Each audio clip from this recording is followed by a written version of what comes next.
Moikka kaikille! Mä oon Jaakob ja tällä videolla mä esittelen teille Hakunilan kansainvälisen yhdistyksen, joka täyttää 25 vuotta. Verrattain mä oon itse 21-vuotias, eli tää yhdistys on mua 4 vuotta vanhempi. Aika hienoa. Ja mä muistan, kun mä olin pieni, niin mä olin tämän yhdistyksen järjestämässä kerhotoiminnassa mukana. Kävin tapahtumissa ja juhlissa, jotka oli kaikki totta kai tämän Hakunilan kansainvälisen yhdistyksen käsialaa. Ja tässä on tää päätila, eli Hakunilan kansainvälinen toimintakeskus. Ja käydään tällä videolla vähän läpi, että mitä työtä yhdistys oikein tekee, milloin se perustettiin ja mitkä on sen tavoitteet.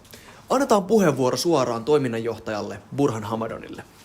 Hakunilan kansainvälinen yhdistys perustettiin 90-luvulla ja se rekisteröitiin 1998. Yhdistys kuin kyläkauppa. Siellä löytyy ihan kaikki. Kiitos tästä, Burhan. Käydään kuitenkin läpi, mitä yhdistys tarkalleen ottaen tekee. Yhdistyksen tarkoituksena on edistää monikulttuurisuutta ja lisätä vieraiden kulttuurien tuntemusta. Yhdistys vastustaa rasismia ja tavoitteena on luoda entistä suvaitsevampi Suomi. Vuosien saatossa on oppinut sen, että tämä onkin sellainen isompi juttu, että kun ajatellaan, että Suomessa on hirveän vähän loppujen lopuksi maahanmuuttajia moniin muihin maihin nähden, niin täytyy sanoa, että Hakunilan kansainvälinen yhdistys on toiminut loisteliaasti ja tämä on ollut tämmöistä yhteistyötä eri järjestäjätahojen kanssa. Pian perustamisen jälkeen yhdistys laajensi toimintaansa ulkomaalaisten tukijärjestöksi.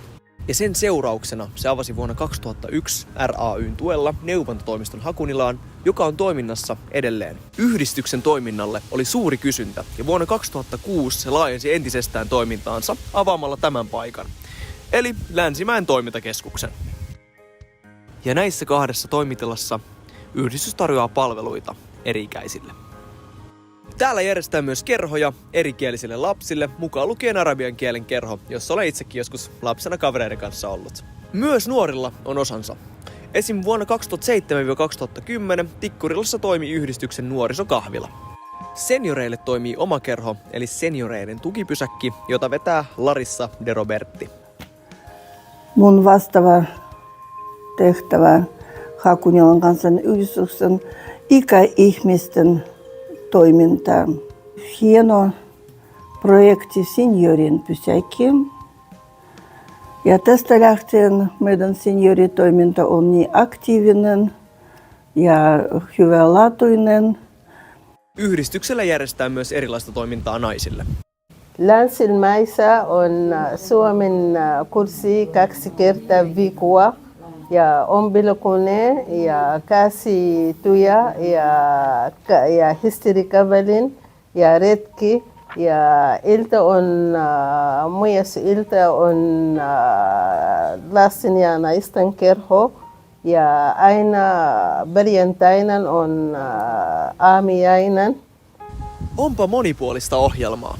Suunnittelen romanikoruja ja kaikkia vaatteita ja teen niin kuin kulttuuritapahtumia kaikista romanikoruista plus vaatteista. Yhdistys järjestää myös erilaista tukitoimintaa eri vertaisryhmille.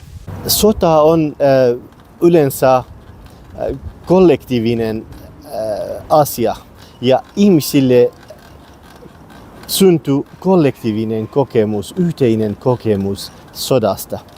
Ja monesti ne ihmiset, jotka ovat tulleet sotaiselta alueelta tänne, ne jakavat samanlaisia, samantyyppisiä kokemuksia väkivallasta.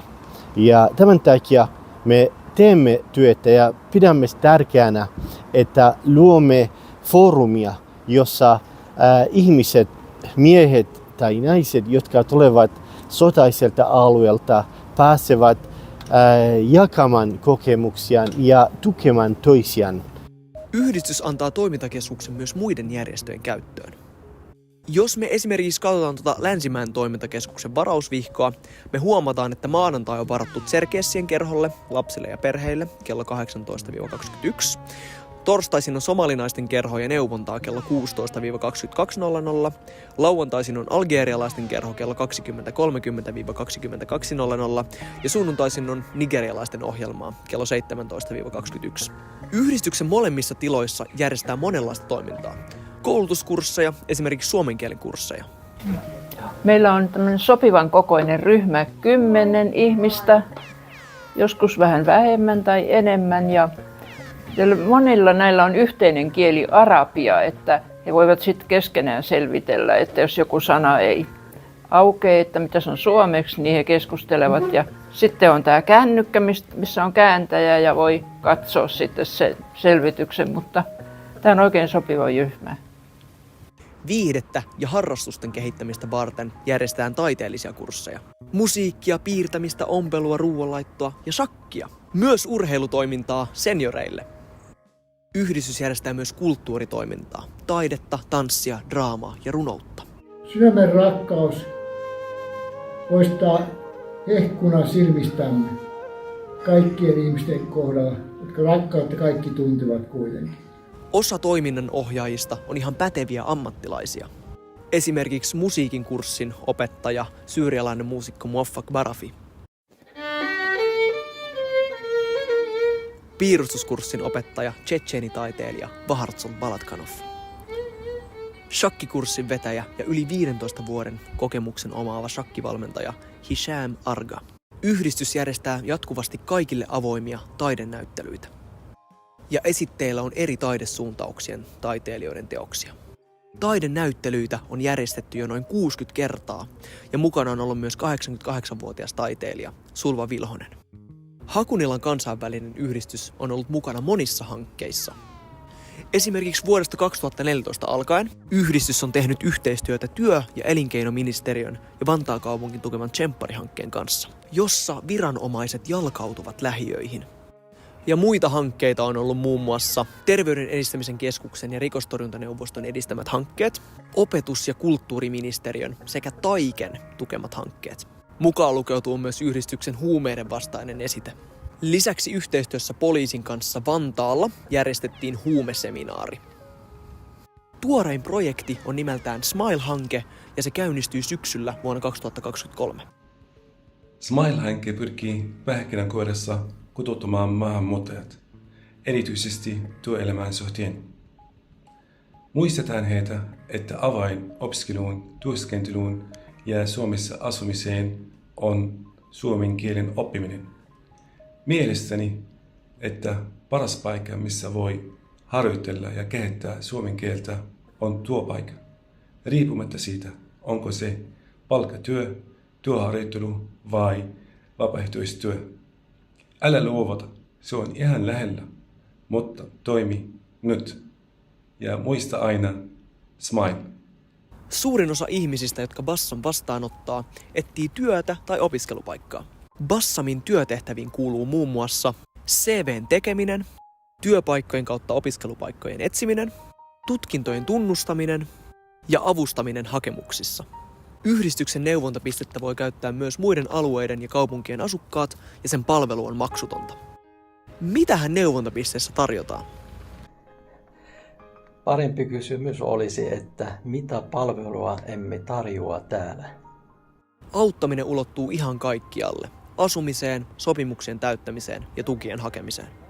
Avioliitot, avioerot, kasvatus, lastensuojelu. Jotkut saattaa tarvita apua ihan bussikortin ostossa tai ajokortin hankkimisessa, ylinopeussakkojen maksamisessa tai vakuutusyhtiön kanssa kamppailemisessa. Toisaalta joskus ongelmat voi olla paljon pahempia, kun aletaan puhumaan ulosotosta ja velkakierteestä. Eniten aikaa kuitenkin kuluu maahanmuuttovirastoon liittyviin ongelmiin, kuten kansalaisuuteen, perheen yhdistämiseen ja oleskelulupiin. Voimme sanoa, että olemme onnistuneet toimimaan siltana virkamiesten ja avun hakijoiden välillä ja olemme huomanneet, että avunhakijat luottavat meihin ja paljastavat meille kaikki tarvittavat tiedot.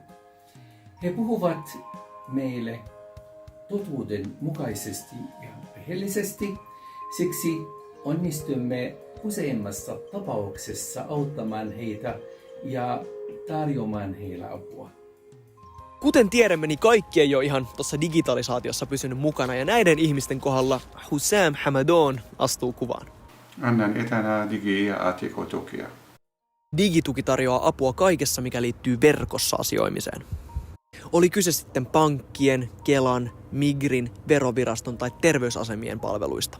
ATK-tuki taas auttaa eri käyttöjärjestelmien, internetin, sähköpostin, Officen ja muiden eri ohjelmien kanssa vastaan tulevissa tilanteissa.